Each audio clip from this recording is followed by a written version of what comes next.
I always think it's pretty interesting how the online world almost never translates to real life. And we're seeing that in particular with Indiana Jones 5 and the Dial of Dementia or whatever it's called, because uh, it stinks. It just, quite frankly, and maybe fans of generic action films will like it, but when you paste a geriatric Harrison Ford in there, and then that new plucky mid-grade UK girl that Hollywood's trying to make, that's the new thing in Hollywood, UK mid British women. You see it in Ray, you see it in Indiana Jones. Neither of them are particularly good actors, in my opinion.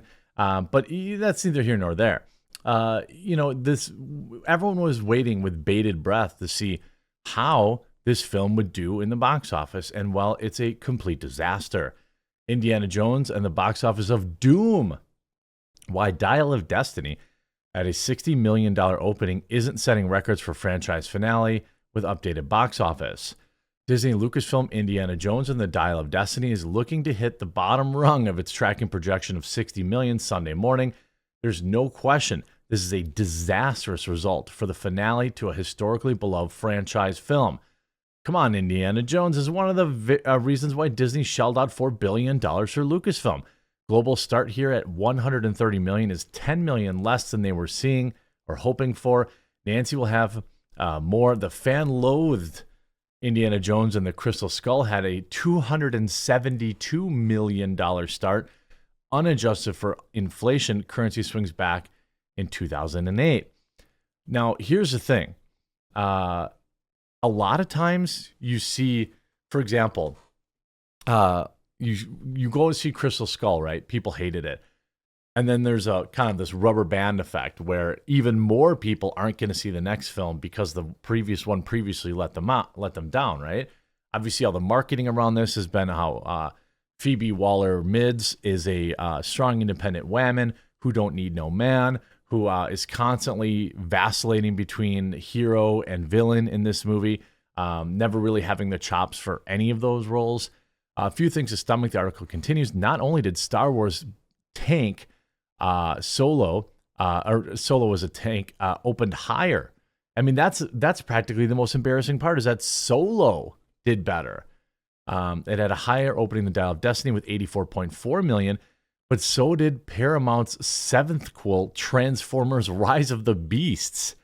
This is one of the worst openings imaginable. And when you look at the budget that they had for this film with all the reshoots and all the video effects and de-aging and all this stuff, yikes.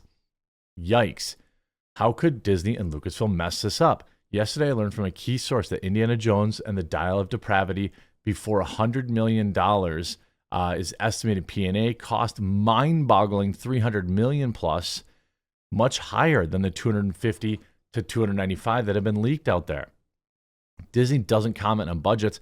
I'm getting some pushback, but the high cost price tag is due to the start and stops of production during the COOF, Harrison Ford's $20 million fee, which I'm told director James Mangold got a pretty penny, with Steven Spielberg reaping as a standard a huge producing fee. That said, it stands to reason that Disney would invest greatly here to revive a franchise. They spent $259 million on The Force Awakens. The point is, for what the studio spent, they're not getting anywhere near Star Wars box office results. Well, it's interesting to me that anyone thought this movie was going to be anything but a disaster. For me, it was like, I don't want to see a geriatric indie. I have no interest in it. Then you start seeing some of the marketing like, ooh, punching out Indiana Jones was a glorious moment for me, a strong, independent woman. And you just completely divest any interest. Basically, Indiana Jones is an old, brittle man cowering in the corner as everything goes on around him. And it's just not what people see. I mean, this is what winning looks like, to be honest with you. Yeah, it's costing us some of our most beloved franchises, but I can't think of another way to actually get the message to a lot of these studios, right? It's baffling that a storied franchise can end on a downer note at the box office in the finale. I found the movie Out of Canes to be too plug and play, laden in tropes of the franchise, from the sidekick to the video game like action to his granddaughter, not his dad, as his other sidekick. It completely lacked the breadth of nuance that Steven Spielberg provided in action scenes of the older films. And I'm a James Mangold fan. He knows how to make styled and dramatically charged movie, just like Spielberg, whether it's Logan, Ford versus Ferrari, or Walk the Line. That's fair. Those are all good movies, in my opinion, too. The biggest problem with Indiana Jones and the Dial of Depravity is that there were no efforts here to cast it up and make it appealing to people under 40. Diverse crowd. Oh, that's what it was? Holy moly. They're saying that this film tanked because it wasn't diverse enough. Are you kidding me? I thought Phoebe Waller-Bridge was the best thing since sliced bread. I mean, what? They're saying that Paramount did with Top Gun Maverick. That was not... Nobody went to see Top Gun Maverick because of all the no-name young actors in it. Are you joking? This is so devoid of any possible semblance of reality. Nobody went to see Top Gun Maverick for the slew of young pilots that nobody's ever heard of before. They went because they knew it would be a good old action film, which is exactly what Tom Cruise delivers every single time, which is exactly why his Mission Impossible movie will also do very well at the theaters. By the way, so it didn't bring anybody in. They would concede for the hardcore indie fan, which are the dudes over 50. This is evident in the B- that Dial of Destiny received from the 18 to 24 moviegoers. Disney reports that 42% of the audience was under 35 for Dial of Destiny. Well, you know why? It's because anybody that grew up with it saw that it was a total abomination and bailed out on it. They just didn't go to see it. You have smart reviewers like Critical Drinker or Neurotics out there who are going to, go and see these movies and let you know exactly just how bad they are. Now, I'm told that the first 20 minutes of the film was pretty good. And when you look at Rotten Tomatoes, it's actually pretty interesting. The critics drove it up to a 68% because they will never give movies with strong independent women leaders poor scores. But the audience score is even more baffling. And to look at exactly how many people reviewed it, they're holding it. And by the way, Rotten Tomatoes does this all the time. Even IMDb's doing it.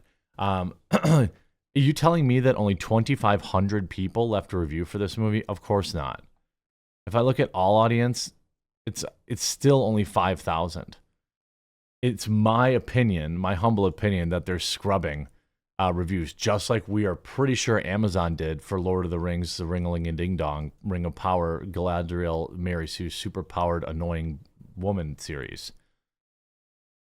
You see Pirates and Princesses, Indiana Jones, and the Dial of Destiny is looking to be another overpriced flop for Disney. I mean, if you think about the massive flops that Disney has had this year, I mean, you have Elemental, huge flop. Little Mermaid, barely broke even. It may have lost money in the end. Lightyear, was that this year? That might have been last year. I can't be totally sure. That was a huge flop. Everything Disney, the Red or whatever, the Panda period movie or whatever, that flopped. I mean, Pixar used to put out nothing but bangers, and now everything they put out is a complete disaster. I wonder if it has something to do with them cramming gender ideology into everything.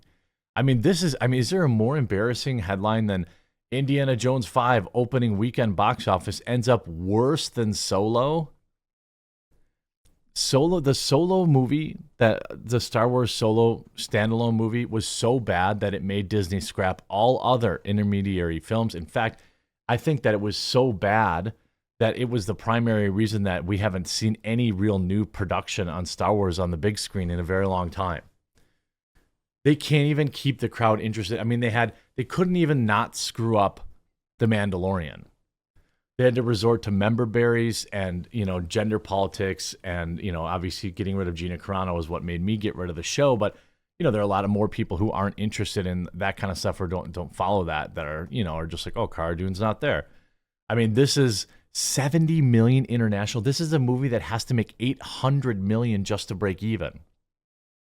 Those are the numbers I've seen, 700 to 800 million just to break even. This movie is going to be a disastrous flop.